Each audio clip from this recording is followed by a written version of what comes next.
Have you ever thought of buying a new car or bought a new car and suddenly find many people around you driving the same car? Or have you bought a new dress and found more people who have the same brand or have the same dress? That's not magic or law of attraction. That's just how simply your brain works. RAS was first described by Moruzzo and Moningo in 1949.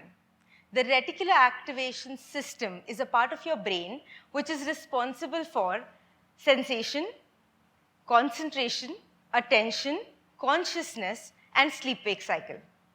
It continually sends or transmits sensory messages from different parts of your cervical cortex through thalamus. So this reticular activating system is a mechanism in which unnecessary information from your sense organs is held back and only strong sensations and important information passes through. It's a mesh-like bundle of neurons. Reticule means network, which is placed in your brain stem. It passes through your hindbrain, your midbrain, your hypothalamus, which is a part of your forebrain. It is as small as your pinky finger, just 2 inches long. Despite of it being a very small region of your brain, it plays a very critical role. It is responsible for, or it ensures that your brain does not have to process more data than it can handle. As a result, all sensory messages are heavily influenced by the RAS. The reticular activator is a part of your brain which is always active. Its role is to pay attention only to some things while ignoring others. So, when we all focus, our RAS works like a scanner. It says, hey, you're looking for this information? Here you go. And it presents that information to you. What an amazing system, right? I'm a coach by profession, and I meet daily many individuals, or I experience them unlearning more rather than actually learning something new.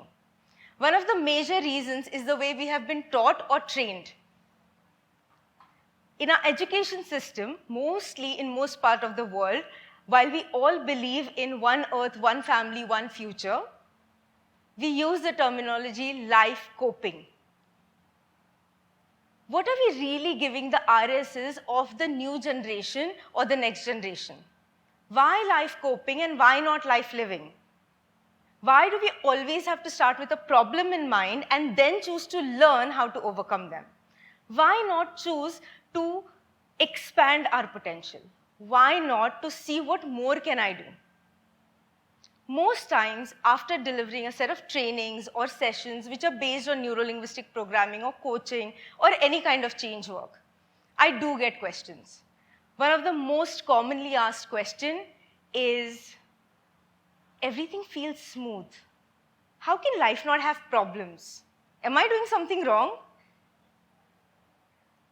Give it some time, and few days later, some of them will again start experiencing challenges and problems.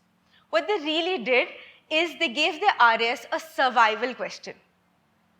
How can life not have problems?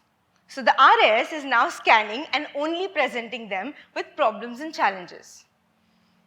In life, we have been trained to look at life as hard, something that we have to learn to overcome at time to time, and it is not easy. I cautiously use the word trained, because that's not how we are born. Life can be easy. Every different journey we take, we collect different perspectives, and we, by default, evolve the way we experience life. So yes, this can happen easily, naturally, and effortlessly. Our language pattern directs our thought process. So I'm asking again, why life coping and why not life living? Can you imagine all of us here, teachers, trainers, coaches, leaders, parents, educational institutes, organizations, if we choose to focus on speaking from life living skills rather than overcoming them?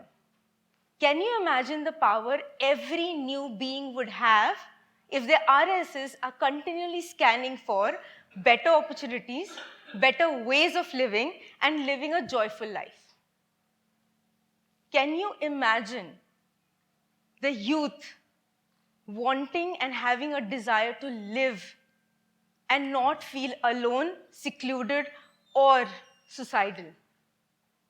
Can you imagine every RAS being a norm of exploration, joy, and new living? And mind you, we are not changing the education system. We are not really changing what we are teaching. We still teach the same. We inculcate values. We still teach life skills. We still appear for exams and competitions. The only thing we change is how we approach. Rather than changing the what, the how. Are we directing from our language pattern their thoughts towards a life living, enjoyment, fulfillment, or wanting to solve another problem, another challenge in life? So I invite all of you today to bring in just one shift. Shift from life coping to life living. Thank you.